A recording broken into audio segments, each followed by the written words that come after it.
हम इन 5-7 दिनों में वो सारी चीजें कलेक्ट करके डिस्ट्रिक्ट लेवल पर भी हम टीम घोषित करेंगे। तो अब इसके साथ अब आप समझ सकते हैं कि ये आंदोलन देश भर में हर जगह, राजधानी से लेके जिले, कमिश्नरी, तहसील, ब्लॉक और नीचे गांव तक ये आंदोलन पहुंच चुका है। और ये आंदोलन, जैसा हमने पहले कहा था, पूरी तरह से चलेगा जब तक ईवीएम को उखाड़ के फेंक नहीं दिया जाएगा। हमारा इलेक्शन कमीशन से आग्रह है कि इस चीज को सोचे। देश की जनता के साथ जिस तरह से उन्होंने धोखा किया है और लगातार कर रहे हैं, वो करें और ईवीएम को खत्म करके बैलेट पेपर से चुनाव शुरू करें। एक और चीज मैं यहां घोषित करना चाहूंगा, हम 25 तारीख को, 24 या 25 में हम घोषित करेंगे कि इस षड्यंत्र में ईवीएम से जो चुनाव कराया जा रहा है और जिस तरह से इस देश की जनता उसकी पीठ में छुरा भोंका जा रहा है, उस जनता को हम बताएंगे कि इस षड्यंत्र में कौन कौन शामिल हैं, इलेक्शन कमीशन के अलावा कौन कौन शामिल हैं, वो हम सारी चीजें उस दिन बाकायदा आपके सामने खुलासा करेंगे। तो किसी को कुछ शक नहीं रहेगा कि कहां कहां ये सारी गड़बड़ी कैसे कर रहे हैं और क्यों हटाना नहीं चाहती सरकार और इलेक्शन कमीशन, और कहीं कोर्ट भी किस तरह से उनके झांसे में आ गई या उनकी तरह से उनके षड्यंत्र में फंसी हुई है। ये सारी चीज का खुलासा हम 24 तारीख को, 24 जनवरी को आप सारे मीडिया साथियों को इनवाइट करके बाकायदा खुलासा करेंगे। ये हमारा प्रोग्राम है। अब मैं साथियों से यही निवेदन करूंगा कि सब साथी जुड़े और लगातार जैसे हमने कहा है उसी तरह से हमारा साथ दें। और एक नंबर, वो भी हम मिस कॉल वाला नंबर हम डिक्लेयर कर रहे हैं कि अब जैसे ही आपके पास में ये नंबर पहुंचता है, जो भी साथी इस ईवीएम हटाने के लिए संकल्पबद्ध हैं, जो भी ईवीएम के विरोध में हैं, वो साथी इस मिस कॉल वाला नंबर जो अब हम घोषित करें, इस पर मिस कॉल करें, बात ना करें साथी, केवल मिस कॉल करें। और निवेदन मेरा यह है कि वो साथी अपने रिश्तेदारों से, अपने घर वालों से, अपने दोस्तों से, अपने समाज के लोगों से, अपने पड़ोस के लोगों से, जहां भी उनकी पहुंचे, जिसको भी वो कह सकते हैं, फोन कर करके कहें इस नंबर पर मिस कॉल करो, ईवीएम हटाना है। इतना तो कर ही सकते ना। सब साथियों से मेरा यही निवेदन है, जो भी देख रहे हैं देश के लोग, सब इस नंबर पर मिस कॉल करें। नंबर मैं आपके सामने बोलता हूं, 966 77 22 062। एक बार फिर से बोलता हूं, 966 77 22 062। इसको हिंदी में बोलता हूं, 966 77 22 062। ये नंबर है। इस नंबर पर अभी से जब से पहुंच जाए, जिन लोगों तक जैसे ही सूचना पहुंचे, मिस कॉल करें। अब मैं चाहूंगा कि हमारे साथी आदरणीय भाई महमूद पराचा जी, जो 16 तारीख में प्रोग्राम होने वाला है, उसके विषय में आपको बताएं। अभी जो सुप्रीम कोर्ट के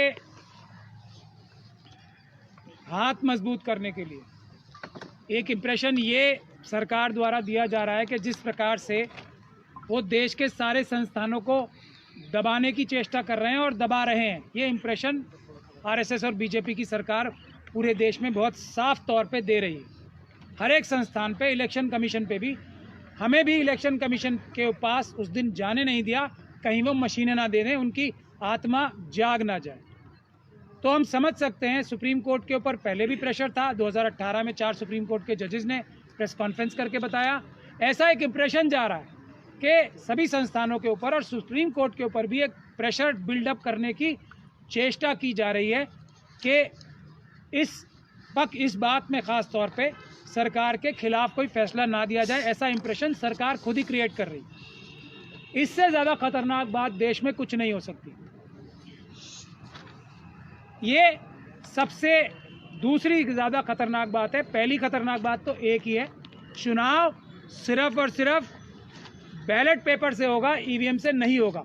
ईवीएम से चुनाव कराना देश के लिए सबसे बड़ा खतरा है और सुप्रीम कोर्ट पर दबाव बनाना, डायरेक्ट या इनडायरेक्ट, परोक्ष या प्रत्यक्ष रूप से सबसे बड़ा खतरे ये दो हैं देश के लिए। तो ईवीएम के खिलाफ तो ये हम लोग भी शायद ये सोच रहे थे कि जनता इस विषय में जागरूक नहीं है, लेकिन जो अब रिस्पांस आ रहा है ये हम लोगों का शुरू किया हुआ इनिशिएटिव है ही नहीं।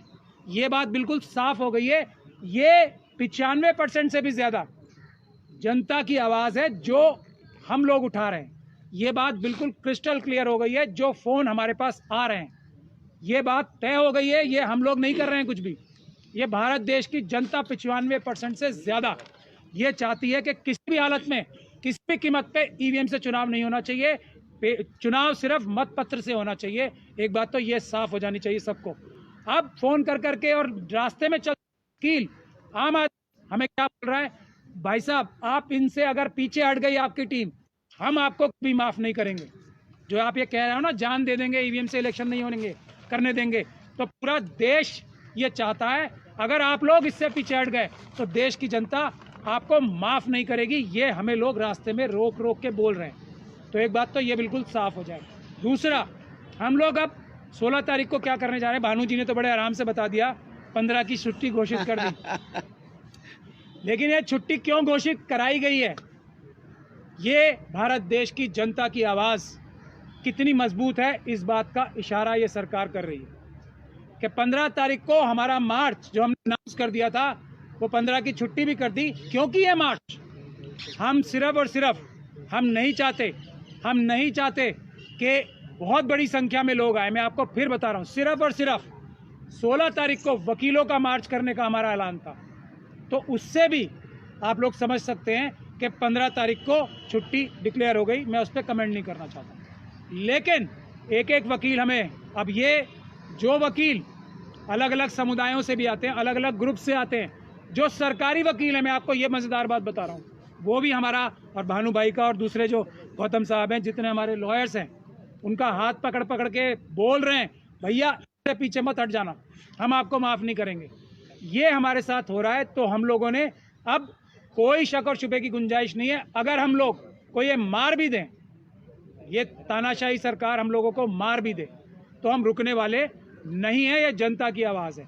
तो 16 तारीख को सुप्रीम कोर्ट को, और ये हमारा फ़र्ज़ भी है, सुप्रीम कोर्ट के जजेस ने, 4 जजेस ने गुहार भी लगाई थी, और इनडायरेक्टली बहुत सारे रिटायर होकर चीफ जस्टिस बोलते भी रहते हैं।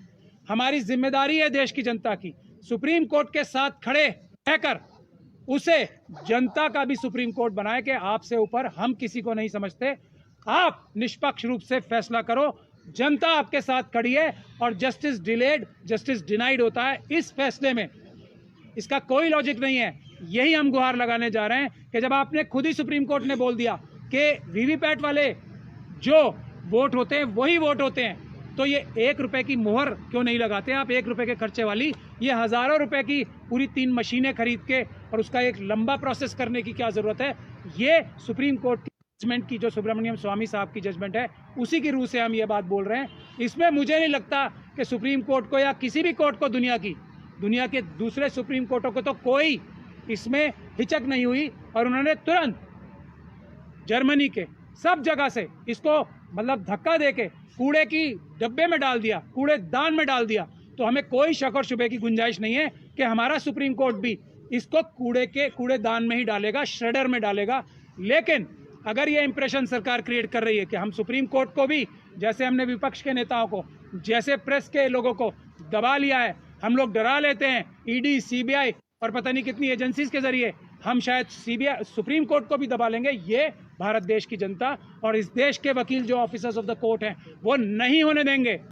सुप्रीम कोर्ट के साथ हम सब खड़े हैं, बिल्कुल कोई सुप्रीम कोर्ट पे दबाव इस सरकार को बनाने नहीं दिया जाएगा। यही डिमॉन्स्ट्रेट करने हम लोग 16 तारीख को पटियाला हाउस के गेट नंबर 4 से, उसी जगह जिस जगह से 5 तारीख को प्रोटेस्ट या एक मार्च डेलीगेशन लेके गए थे, हम उसी तरीके से एक डेलीगेशन सिर्फ और सिर्फ का 16 तारीख को गेट नंबर 4, पटियाला हाउस के गेट नंबर 4 से, और 3 बजे gate number 4 Patiala House Courts, 16 तारीख 3 बजे हम सभी वकीलों से, दिल्ली और आसपास के क्षेत्रों से या बाहर से भी कोई वकील आना चाहें, देश के जिस भी हिस्से से वकील आना चाहें, सिर्फ वकीलों का मार्च नहीं है, ये एक तरह का डेलीगेशन है। फिर हम जाके सुप्रीम कोर्ट के साथ खड़े रहेंगे, उनके सामने एक जनता की दीवार बन के, कोई हिम्मत ना करे सुप्रीम कोर्ट पे किसी प्रकार का प्रेशर बनाने की। ये एक सिंबॉलिक हम लोग मार्च। और जो ईवीएम का डिमॉन्स्ट्रेशन हमने उस दिन जंतर मंतर पे किया था, हम चाहते हैं ये सुप्रीम कोर्ट के बाहर भी हो और उससे बेहतर डिमॉन्स्ट्रेशन हो कि जो दूध का दूध पानी का पानी कर दे।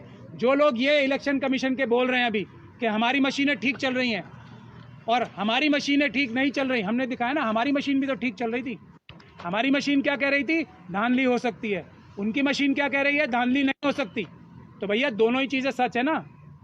हम अपनी मशीन उन्हें देने को तैयार हैं, वो अपनी मशीन हमें देने को क्यों तैयार नहीं है? यही हम सुप्रीम कोर्ट के सामने भी डिमॉन्स्ट्रेट करेंगे कि हम सच्चे हैं और ये झूठे हैं, और इलेक्शन कमीशन के ऊपर दबाव बना के ये झूठ साबित कराया जा रहा है। यही हम आप सब लोगों से भी गुजारिश करते हैं। एक आखिरी चीज़, ये सरकार को, ख़ास तौर पे अमित शाह साहब को, ये हम गुजारिश समझ लें, वार्निंग समझ लें, या जो भी समझ लें, इस देश की ऑपोजिशन के ऊपर प्रेशर बनाना बंद कर दो। इस देश की प्रेस के ऊपर प्रेशर बनाना बंद कर दो। प्रेस को पुलिस से दबाना बंद कर दो। ये अच्छी बात नहीं है। जनता जग गई है, जनता उठ खड़ी है। आप लोगों को बहुत बड़ी सजा देगी जनता अगर आप प्रेस पे दबाव बनाओगे, किसी तरीके का ऑपोजिशन पार्टी के लीडर्स पे दबाव बनाओगे तो जनता आपको माफ नहीं करने वाली। और हमारे प्रोटेस्ट करने वालों के ऊपर भी अगर ये बल का प्रयोग हुआ तो वो बहुत बुरी बात होगी। हम 100% पीसफुल काम करते हैं, संविधानिक काम करते हैं। इतना सा भी 1 मिलीमीटर भी हम संविधान और कानून के बाहर नहीं जाते हैं। पुलिस का प्रयोग करके ये हम पे हमले, जो क्रिमिनल हमले कराने हैं, वो बंद कर दिए जाएं। हम पीसफुल हैं, पीसफुल रहेंगे और आरएसएस के गुंडों को भी किसी प्रकार का वायलेंस नहीं करने देंगे।